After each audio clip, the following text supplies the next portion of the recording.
From a very young age, I understood the principle of hard work. I understood that if I wanted something in my life, that I could go out and get it, that I had to go out and earn it. I had to go out and work for it.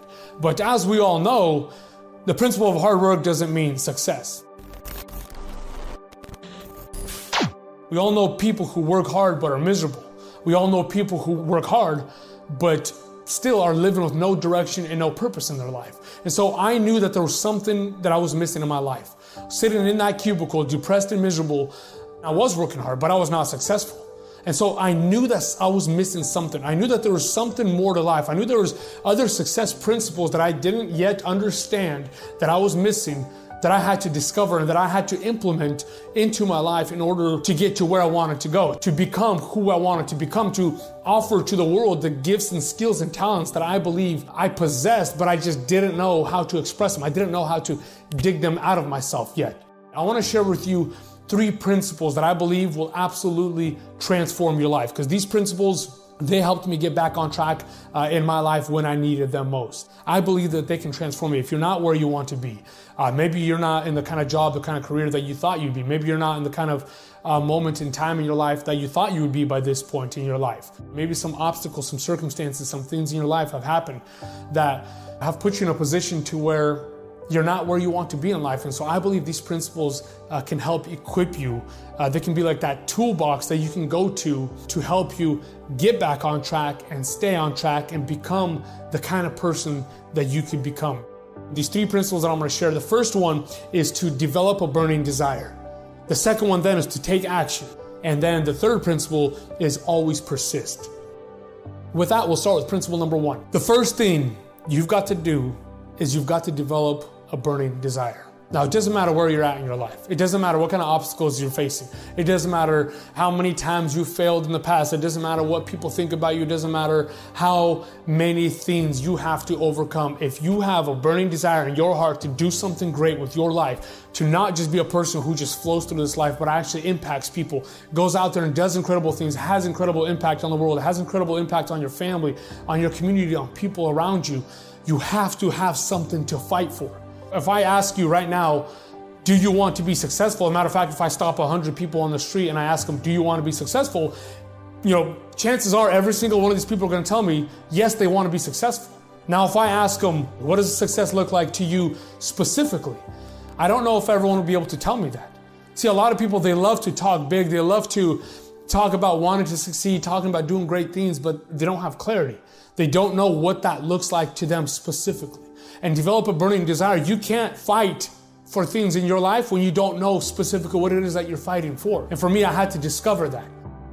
I come from a family of fighters. I come from a family of people who live with purpose, and despite the circumstances that they face in life, they still live with so much purpose and impacted so many people.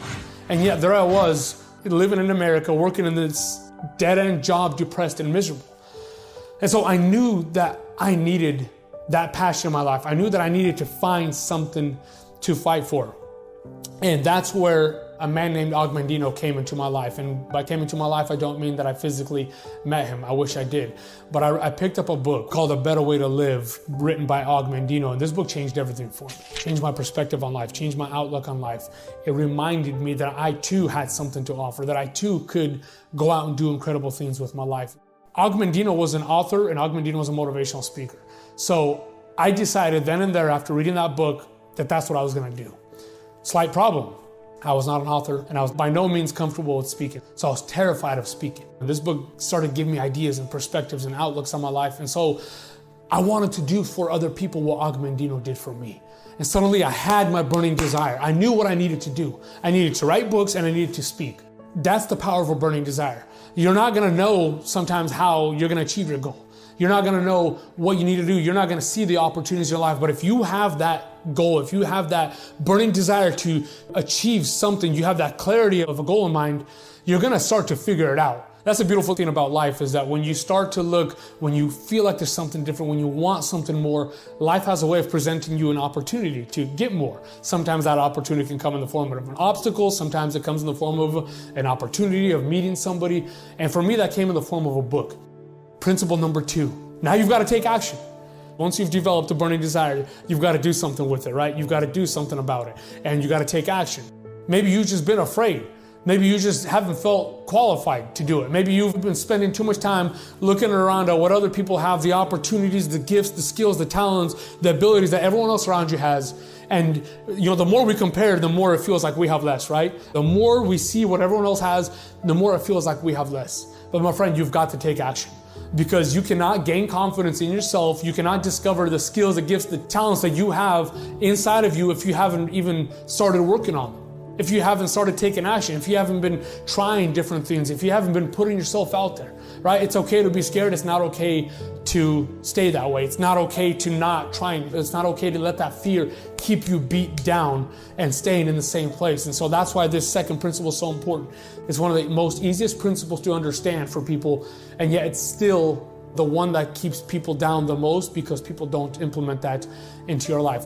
When I was 17 years old, my brothers and I, we were headed to a wedding, and we got into a little bit of a road rage with this absolute maniac lady on the freeway. This lady decided she wanted us off the freeway. She's getting in front of us, she's stopping, she's brake checking us, she's stopping the car, and we're trying to go around her. And at one point, my brother decides, we got to get rid of this lady. Like, we got to get away from her. So he steps on the gas, and we start going about 80 miles an hour down the freeway, and we're going down the fast lane. And this lady, she catches up to us. She swerves across 3 lanes of traffic. She swerves her SUV, clips the back of my brother's car. The entire car spins around, back left tire snaps off, and we start rolling down the freeway. I'm unbuckled in the back seat the entire time. The car finally comes to a stop. All 3 of us crawled out of that car, and to this day, I don't know how it happened. It was a miracle. I don't know how it happened, but all 3 of us crawled out without a single scratch on us. I remember an ambulance lady pulls up. She takes one look at the car. She called us golden boys. She said, nobody should have came out of that car alive. That got me thinking about my life a little bit differently. When you're young, you think you're gonna live forever. And it was at that moment that I realized that my life could have ended in an instant. It was the first time in my life that I finally realized that I wasn't gonna live forever. That the way that I was living, the opportunities that I had in my life, that they weren't gonna be there forever. How often do we read a book, we hear a song, we watch a movie, something triggers, something inspires us, something gives us an idea. We have that burning desire, we have that idea to change, to do something, to want to do something bigger with our life. But because we don't take action, because we don't implement, that emotion eventually it fades away. See, motivation is a good thing. Motivation is meant to be that spark, meant to be that jolt, but then it's got to be followed by action. Motivation's got to lead you to do something. And that's where this principle comes in. And this brings us to principle number 3, and always persist. My friend, it's not going to be easy. The bigger the goal, the bigger the destination, the bigger the vision, the bigger the dream, the longer it's going to take for you to get there. The more obstacles you're going to face in your life to achieve that goal. You might be someone who's already developed a burning desire. You might be somebody who knows exactly where you're headed. You might be somebody who's even started taking action. And yet the obstacles that we face along the way, the words of other people, the circumstances that we face, the pandemics, the things that come to us in our life that throw us off track, that disrupt us, that cause these moments of distraction in our life, they stop us dead in our tracks. And this is where most people stop. I believe that the difference between people who achieve extraordinary things in their life and people who don't, it's not that people who are doing extraordinary things out there are smarter than you or more talented or more skilled. They're just people who didn't quit somewhere along the way, who picked up those talents, who picked up those skills, who continue to fight, even though they faced the obstacles along the way. Don't quit. There's going to be distraction. We're living in a world right now of a lot of distraction. We got Netflix, we got small-minded thinking friends, we got social media, we have all these distractions. And what happens is when we face an obstacle in our life, what does our brain do? It starts to find a way to distract ourselves, right? It starts to find an easy way out. We start to spend a little bit more time on social media. When we have a big project coming up, we have something that's scary, something that's tough coming up, we just find a way to spend our time doing something else. So I'm asking you, my friends, don't quit. Stop tapping out. Stop going for these distractions. If you keep that dream at the forefront of your mind, you're going to have the ability to persist. One of the most incredible things I learned about this life is each of us have gifts and talents inside of us. And a lot of us, they're buried somewhere deep down. So my question for you is, what do you have to do to go out into your personal desert and pull those talents out? Dig them out. Inside of you right now are 700 muscles attached to 200 bones that allow you to stand up and walk around. You have 2 gallons of life-giving blood that pumps through 12,000 miles of blood vessels that run from your toes all the way to your fingertips by a heart that beats 35 million times per year. You have 3 pounds of gray brain matter in your head that produces thoughts which could be measured on an electromagnetic device.